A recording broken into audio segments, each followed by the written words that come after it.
गुजरात के दाहोद के झालोद तालुका के वरोड गांव स्थित प्रसिद्ध सोमेश्वर महादेव मंदिर में चोरी की घटना सामने आई है। चोरों ने मंदिर से लगभग 5.50 लाख की नगद राशि और चांदी के आभूषण चुरा लिए हैं। घटना रविवार सुबह करीब 4:30 बजे उजागर हुई, जब अश्विन भाई पटेल दर्शन के लिए मंदिर पहुंचे। मंदिर के बाहर का मुख्य गेट बंद था, लेकिन अंदर जाने पर उन्होंने देखा कि शिवालय का मुख्य दरवाजा खुला हुआ था। अंदर का दृश्य चौंकाने वाला था।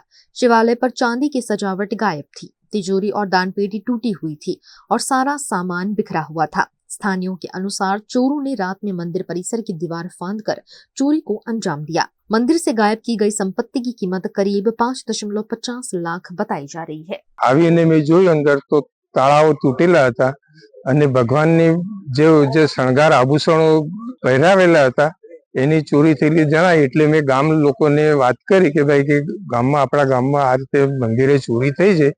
તો ગામ લોકો બધા ભેગા થઈ અને પછી વિચાર કરી અને પોલીસ સ્ટેશને ફરિયાદ લખાવવા ગયા। ફરિયાદ લખાવી અને પોલીસ તંત્રને રજૂઆત કરી કે ભાઈ આની યોગ્ય તપાસ થવી જોઈએ અને ખરેખર આ ભગવાનને આ રીતનું કૃત્ય કરેલું છે એવા લોકોને સખતમાં સખત સજા થવી જોઈએ અને જો તેમ કરવામાં જો પોલીસ તંત્ર નિષ્ફળ જશે તો ગામ લોકો ઉગ્ર આંદોલનની ચીમકી વિચારે છે। પોતાના ઘરમાં ચોરી થાય તો પરિવાર આવી અને એ પરિવાર ન્યાય માટે દોડી રહી છે, પણ આ તો સમગ્ર ગામ વતી જે ઘટના બનેલ છે તે ખરેખર ખૂબ જ નિંદનીય અને ખૂબ જ આઘાતજનક વસ્તુ બનેલ છે। એટલે વરોડ ગામ વતી ઉગ્ર માંગ કરેલ છે કે તાત્કાલિક ધોરણે આવા તત્વોને પકડી અને એને કડકમાં કડક હાથે સજા મળે તેવી વરોડના મુખેથી લોક માંગ થયેલ છે।